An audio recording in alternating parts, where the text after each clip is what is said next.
For any of you who actually knows me in real life, you'll know that I'm a huge fan of Pokemon. I've actually been playing it for too long, and I actually still play it quite a bit to this day. And Pokemon TCG Pocket just came out. Now, I'm not actually very versed on the card game. I'm actually more versed in the video game and the anime series as well as the manga. But the cards have been something I've always enjoyed. It's always nice to open up some Pokemon cards and pull a really cool looking card. A lot of the arts are really cool. Pokemon TCG Pocket is the mobile version of the TCG, meaning that the trading card game's on your phone. It's really nice. It's like a dumbed down version. Think Yu-Gi-Oh! Duel Links, where it's like you start with less prize points you need to take, your decks are smaller, there's no energy in your decks, it's more like a energy deck kind of thing. Think Hearthstone with the energy. And that's kind of the beauty in it. It's a very small version of the TCG. You're able to get in like a couple of games in the day. Even at work, I can still find time to fit in one or two games, as well as you get to open packs. And I think that's the important part. Pokemon has kind of been always revolved around collecting Pokemon, and the TCG does a very good job of this by having the packs kind of be like the mainstay. For example, a lot of people who buy Pokemon cards don't even play the game. They just want to open the cool cards, and I'm one of them. I can't deny. I actually have quite a few Pokemon cards that I kind of hold dear to me. But TCG Pocket does a really good job of encapsulating that. You get two free packs a day, unless you want to buy the premium packs, in which case you get three packs a day.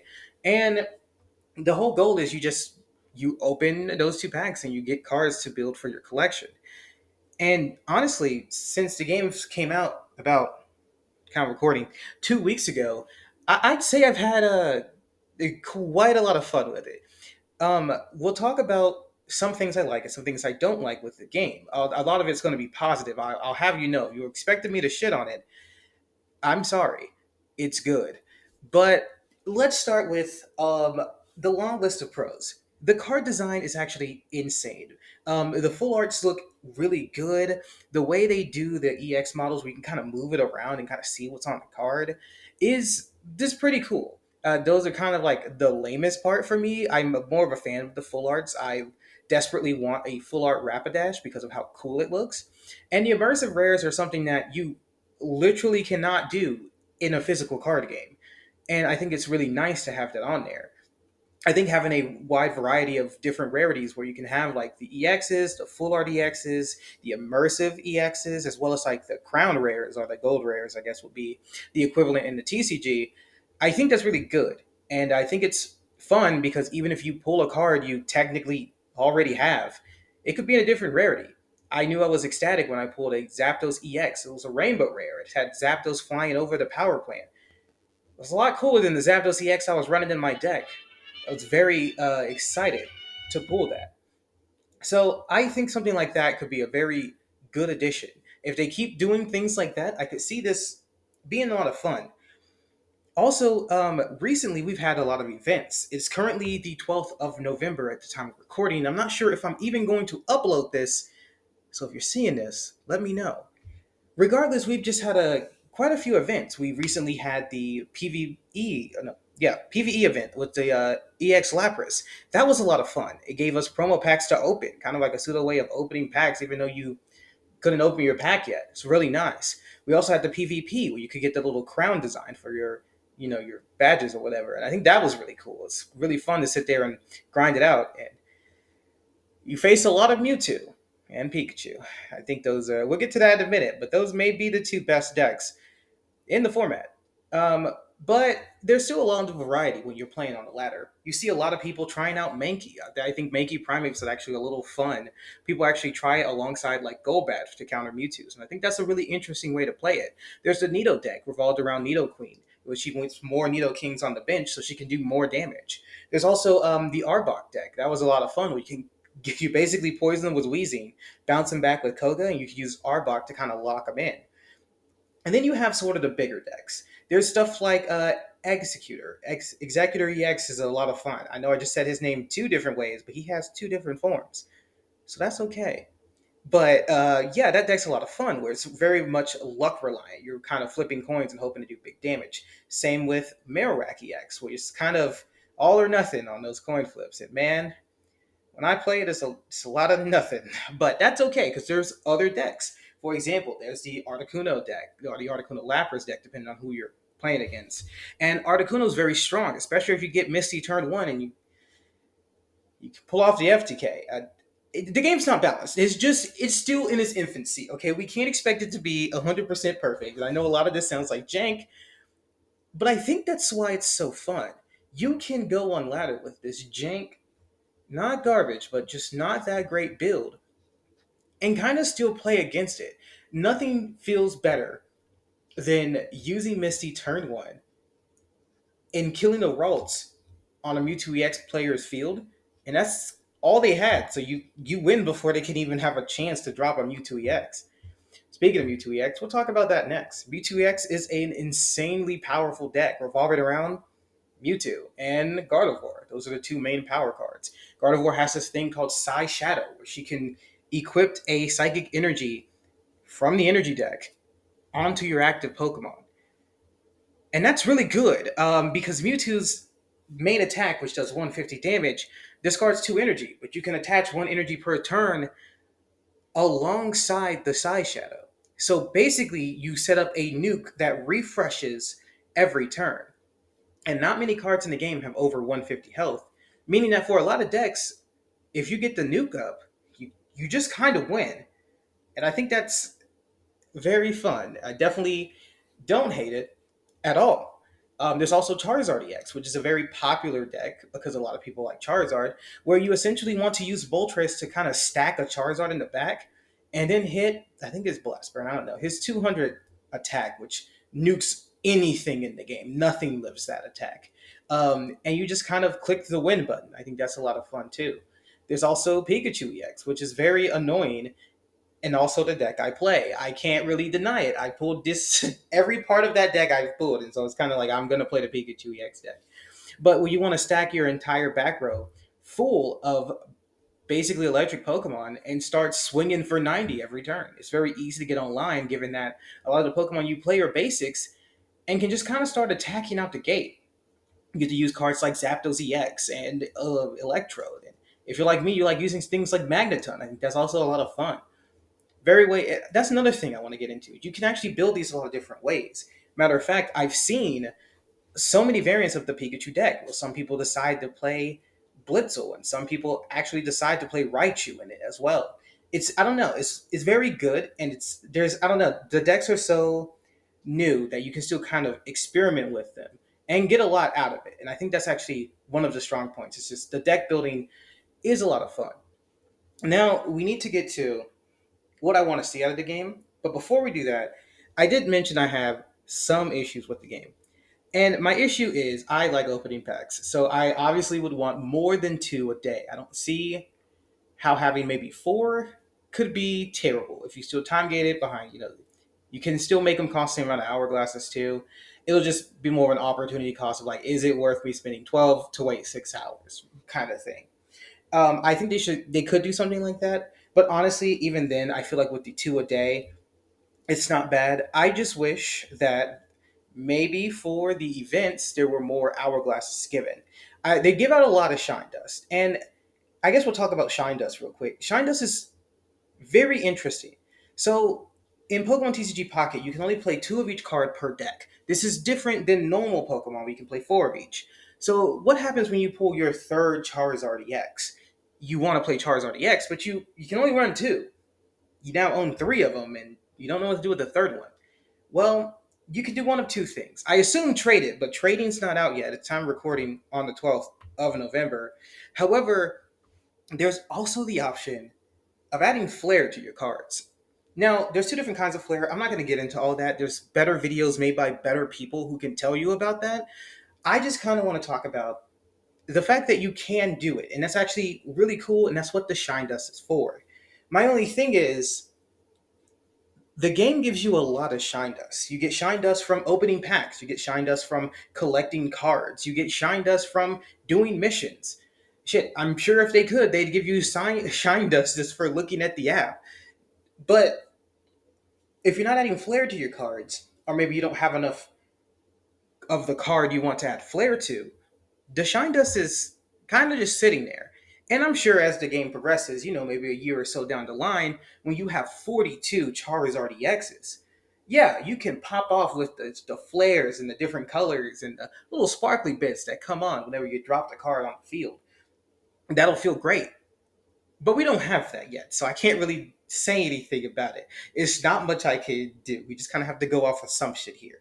Um, but yeah, that's kind of everything with Pokemon TCG Pocket. I really enjoyed it. I've been playing it a lot. I actually was able to get the fourth immersive card. If you know what it is, that's pretty great. If you don't, like I said before, there's better videos by better people.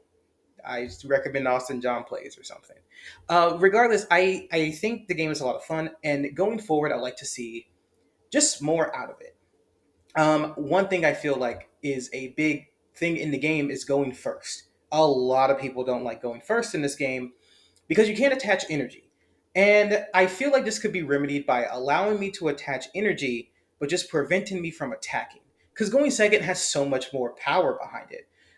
Going second allows you to attach an energy, and you obviously if your cost is low enough, you can attack. Now you can attack going first if you get lucky off of Misty, but Misty is currently the only card in the game that can allow you to attack turn one, which has made Starmie and Articuno decks and Lapras decks, I guess, with that knowledge and check, really fun and kind of like a one hit wonder. A lot of the time on the ladder, my opponent will flip Misty, immediately get tails, and succeed, concede. And I think that's funny. I do love it. I do love the. I do love that about it. I'm not gonna lie. It is pretty funny for me.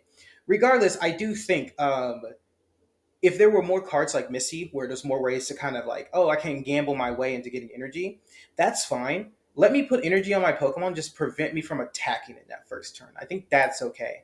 Where it's like, oh, you can go first and you can attach energy, but you can't attack first. Maybe that will be too strong though, because you can evolve first. If you go first, I guess it's kind of like trade off. It's like, oh, I don't get energy or an attack my first turn, but I can evolve my Pokemon quicker. I don't know. There's some kind of balancing I'm probably missing, which is why they chose to go the route they did. But it doesn't feel that great. But also, sometimes I wish there was more draw power. Now, obviously, the game is still in its infancy. It's not very big yet. But one thing is that separates the Pokemon TCG from everything else is the amount of draw power that that game has. No other card game has a draw 7 except maybe Uno No Mercy, which if you're playing that, you've already lost. So I feel like we obviously don't need cards to that degree. We have stuff like Professor's Research, which lets us draw two cards. We have things like Pokeball, which adds a basic to your from your deck to hand. I just need something that will kind of help me get through the deck. And like I said, I believe it can be done as another supporter, not as a replacement for Professor Oak, but kind of a card alongside it. You can only use one supporter per turn, so I don't feel like it would speed up decks too much. It will just allow you to have that extra card that you can draw with, and it would give some more variety to stuff like red card, which red card right now is pretty useless. A lot of players do like to tech it, and I am one of those players. I do think if you get the god combo of hand scope plus red card, you can kind of mess with your opponent if they're already behind or if you see them getting ahead a little bit. But you need that two card combo for it to work, or you need to gamble off just a red card. And gambling's not that great in a card game where you're already relying on coin flips for a decent amount of your attacks. And coin flips, not the greatest. Gambling in those situations, also not the greatest. Although, you know what they say 90% of gamblers stop before they win big. So keep gambling, I guess. And that's kind of the choice we have left with that. But going forward in the new sets that come out, I would like to see obviously more decks come into the format. I think they have a pretty solid lineup, and two of the types that are underutilized right now, or three of them, I guess. Dark is pretty underutilized as it has no EX attached to it. Same with Dragon and Steel, and I would like to see those get some relevant EXs. I have not had a chance to mess around with my Champ EX, so I'm not sure how good it may be, but I do know that Marowak to me is kind of weak. It obviously can do 160 damage. It's insane if you flip heads twice. But when it comes to a deck that doesn't rely on just a coin flip every turn, it is a little weak. Like I said, I have not got a chance to play around with my Champ EX too much. So I can't really speak on how strong fighting may be, but I would like to see more EXs come for things like Psychic. I don't think there's a Machamp EX, but I do know Gengar EX is pretty solid. But I would just like to see more, obviously. And like I said, the game's in its infancy. Some things I would like to see. No bias, an Absol EX would be really cool. Maybe something like a Steelix EX. We already have Onyx, and with Steel and fighting kind of having some kind of synergy, it will be interesting to see if any like Steel fighting decks come up where it's like, you could use like Mankey Primeape and then like a Steelix EX, and that would be kind of cool. Maybe give us a card to like get energy to it. Um, I don't know, but also some dragons would be pretty dope. Maybe like a Kingdra EX, as I don't believe there's a Kingdra card. I think we have Seadra. I don't believe there's a Kingdra card, so maybe like a Kingdra EX would be insane if we had something like that. That might help water more, but who cares? It's fucking dope. Um, just some more things like that. I think the supporters are really great, being the OG gym leaders. Although I would like to see more generic ones. I'm not saying we need something like Cafe Master or anything like that, but that would be funny to get. Obviously, and also I'd like to see like the champions. Like we don't have any at the Elite Four. I guess technically Koga, but I'm talking like Lorelai or Bruno or anything like that. See, that would be pretty dope. So I don't know. I just kind of want to come on here and rant about my current obsession. I've collected almost every card in the game. I'm four off of completing Genetic Impact. As for the full arts, I mean, listen, man, I can't do much about it, man. I guess I saved my pack points. Right now, I'm trying to complete the trifecta of the Rainbow EXs of the Legendary Birds. I currently have Zapdos. Yeah, but that's okay because if I keep pulling from the Charizard pack, I'll definitely get a Moltres. And if I eventually get that, I'll get the Articuno at some point. It'll come home to me. Regardless, that's kind of all I want to talk about. I just want to talk about this obsession because I've had it for about like I don't know 2 weeks, and it's kind of taken over my life. Man, every time my phone goes off, I'm like, oh shit, 8:47, and I instantly open a pack. It's like I don't even think. My mind is Pokemon, which I'm not gonna lie, it's kind of a good thing. It's a lot worse things that my mind could be on, but like it's it's fun. If you haven't tried it out, I definitely recommend it. It gives you a lot of packs to start with. So if you just want to sit there and open packs for a little bit, that's fun. Also, I feel like it's just a good pastime. And like I said, the decks are very easy to learn, and because of how simple the game has been made, it's very easy to get into it. This is actually making me want to get into the Pokemon TCG and start like building decks. And I think that's kind of the goal with it, and I'm all right with that. Like just some people who are going to sit here and play Pocket, and I'm going to be one of them. And there's going to be people who, maybe they play Pocket, move to the TCG, and I also might be one of those as well. But who knows? Anyway, if you're playing Pokemon TCG Pocket, let me know how you like it. If you pulled anything good, let me know. If you've gotten a God Pack, show me, man, because I have not gotten a God Pack, and I've opened so many packs. I've opened so many packs. I'm almost at the tier 3 of the trophy for opening packs. Okay, now that's saying too much. Regardless, I have not gotten a God Pack, and I know they exist. I've seen them. Okay, I've seen one God Pack, and I know they exist. Anyway, so if you've gotten any good cards, let me know. If you're enjoying playing TCG Pocket, let me know. If you have any questions about the game, leave them down. I guess if I even upload this. Regardless, enjoy the rest of your day.